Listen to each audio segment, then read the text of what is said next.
મિત્રો 10 દિવસ ઉદયપુર તો ફરી લીધું પણ હવે બાબરા નથી ગમતું. લાગે ફરી પાછું ક્યાંક જવું પડશે હો.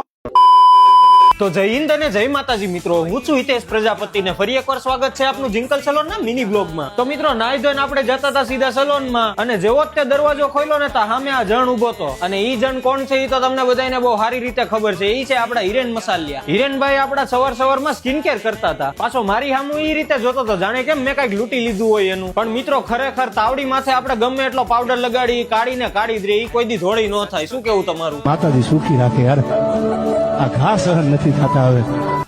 ત્યારબાદ નાઈ ધોઈને આવતા રહ્યા સીધા સલોનમાં ને મંડી પડ્યા આપડા રોજના કામકાજમાં. કારણ કે છેલ્લા 10 દિવસથી ઉદયપુર હતા ને, એટલે આકા તમને બધાને નહીં ખબર હોય તો મિત્રો અમે બે ભાઈઓ છેલ્લા 10 દિવસથી ઉદયપુર ગયા હતા. કારણ કે અમારે એક કંપનીની મીટિંગ પણ હતી ને, હારે હારે ફરવાનું હતું. એટલે બે કામ એક હારે પતી જાય ને. અને તમને તો ખબર જ છે જ્યાં લગી ફરવાની વાત હોય ત્યાં લગી અમે બે ભાઈઓ પાછા ન પડી. ખાલી એક આમ મોકો મળવો જોઈએ કે હાલો આમ જવાનું છે, એટલે બે ભાઈઓ સીધા બિસ્તરા પોટલા લઈને નીકળી જ જવાની વાત હોય. અહીંયા બીજી વાત જ ન હોય. અને સાથે સાથે પાછો રિટર્નમાં અમારે અમદાવાદ થી થોડોક સામાન લેવાનો હતો, એટલે હારવાર ઈ લઈ લીધો અમે. સામાનમાં કઈ ખાસ નહોતું મિત્રો, આપણે એક ટ્રાયપોડ લીધો હતો અને મોબાઈલ ની જે સ્ટીક આવે ને ઈ લેવા ગયા હતા. પણ ઈ બે વસ્તુ ગોતવામાં ખરેખર બહુ જાજુ રખડવું પડ્યું અમારે અમદાવાદમાં. એટલે ફટાફટ ઉપર સ્ટીક લાવીને આપણે કરી નાખ્યું સ્ટીક નું અનબોક્સિંગ ને ટ્રાયપોડે હારવાર ખોલી નાખ્યું. પણ ગદનું ટ્રાયપોડ એક તો આપણને વાપરું ન હોય ને, એટલે કોઈ દી આવડે ને કે આમાં કઈ રીતે શું કરવાનું હોય. એટલે માંડ મતતા ધીમે ધીમે આખો ટ્રાયપોડ સેટ થયો ને ઘા ઉભો કર્યો એને. તોય ગદની ઉપરની એક વસ્તુ તો આપણે ફિટ નો જ થઈ. હું મારી રીતે મતતો તો હીરિયો કે લાય હું કરી દઉં. મેં કીધું હા ભાઈ હવે તું મત. હીરિયો પણ કારીગર નું બાઈસ્કું નીકળો, અડધી કલાક મેથો પણ કરી નાખ્યું ખરા. ત્યારબાદ આ ક્લાયન્ટ આવી ગયા હતા જસદણ થી ને, એમને કરવાનું હતું ફ્રેશ ફ્રેમિંગ. એટલે હીરેને પેલા કન્સલ્ટેશન કરી લીધું ને એની પછી હેરકટ ચાલુ કરી દીધું. હેરકટ અને બ્લો ડ્રાય નું કામકાજ પૂરું થયા બાદ આ હતું એમના હેરકટ નો ફાઇનલ લુક મિત્રો. ત્યારબાદ આ ક્લાયન્ટ ને કરવાનું હતું ડીપ નરિશિંગ સ્પા. એટલે સ્ટુડન્ટ લોકો પાસે આપણે ફટાફટ હેરવોશ લેવડાવી દીધું. અને હેરવોશ નું કામકાજ પૂરું થયા બાદ તરત જ ક્રીમ એપ્લિકેશન ચાલુ કરાવી દીધું. જેવી જ ક્રીમ એપ્લિકેશન ની પ્રોસેસ પૂરી થઈ એટલે થોડી વાર પછી આપણે એક આલ્લા ગ્રાન્ડ મસાજ એમનું ચાલુ કરાવી દીધું. અને મિત્રો સ્પા માં ખરેખર જે મજા લેવા જેવી વસ્તુ હોય ને તો મસાજ ની